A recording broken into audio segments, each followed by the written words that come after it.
बिस्मिल्लाहिर्रहमानिर्रहीम, अस्सलाम वालेकुम नाजरीन। मैं हूं मुरीद सुल्तान और मैं आपको अपने यूट्यूब चैनल पर खुशामदीद कहता हूं। नाजरीन, रात गए सोशल मीडिया पे एक वीडियो गर्दिश कर रही है कि रजब भट्ट जो यूट्यूबर हैं उन्हें जो है वहां से डिपोर्ट कर दिया गया है, बरतानिया से डिपोर्ट कर दिया गया है। और टिकटॉकर हैं जो नदीम नानी वाले, उन्हें भी वहां से निकाल दिया गया है। और तरह तरह की खबरें जो गर्दिश कर रही हैं, तो उसी के ऊपर बात करेंगे। रजब भट्ट हैं जो यूट्यूबर, उन्होंने प्रेस कॉन्फ्रेंस की, उसमें उन्होंने बताया कि मैं डिपोर्ट नहीं हुआ, मेरा वीजा कैंसिल कर दिया गया है।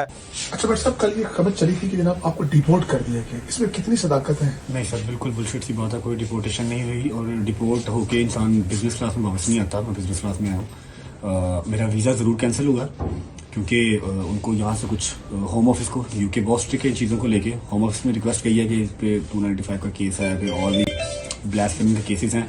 क्योंकि मेरे ऊपर कराची में 295C का एक पर्चा और एक और पर्चा था मेरे ऊपर, उन दो पर्चों की वजह से मेरा वीज़ा कैंसिल किया गया है। और कह रहे हैं कि मैं इससे फेस करूंगा और जब मैं इन मुश्किलात से निकलूंगा तो फिर बरतानिया की तरफ दोबारा जाऊंगा और दूसरे तीसरे मुल्कों में जाऊंगा।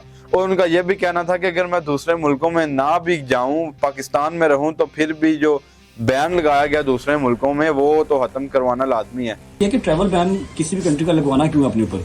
तो बैन नहीं लगवाना किसी भी कंट्री का, आपको विजिट के लिए कभी भी कहीं भी जाना पड़ सकता है। तो जैसे ही सहाफियों ने तरह तरह के सवालात किए तो रजब भट्ट कहने लगे ये जवाबात हैं जो मेरे वकील साहब देंगे, मैं इसके ऊपर कुछ बात नहीं करूंगा। जैसे ही कोई भी सहाफी मीडिया पर्सन एक सवाल करेगा तो आगे से रिस्पांस यही आएगा कि मेरे वकील उस पर बात करेंगे। उन पे आपने लिखा कि पिटीशन है उसका भी कि फॉल्स है, मेलाफिडी है, तो क्या केस क्या है, थोड़ा उसके हवाले से बताएंगे। वकील साहब बात करेंगे, एक नहीं है वो, वकील साहब की इसी बारे में बात करेंगे। मैं अभी कोई जैसी गलत बात करना नहीं चाह रहा।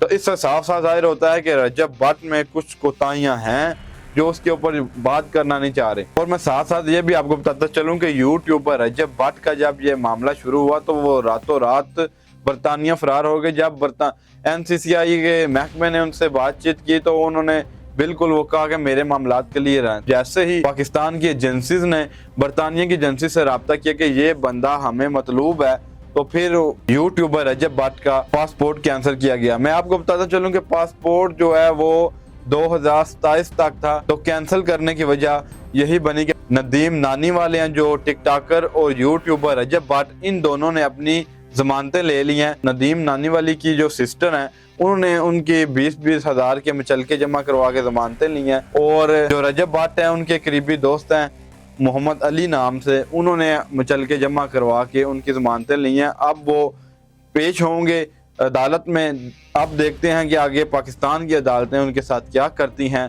अगर तो वो अपनी जगह पर राइट हैं तो उन्हें उम्मीद है कि उन्हें रिलीफ दिया जाएगा, उनके मेरिट पे फैसला किया जाएगा। अगर उनमें कोई कोताहियां हैं तो वो फिर अदालतें जाने, पाकिस्तान का निज़ाम जाने।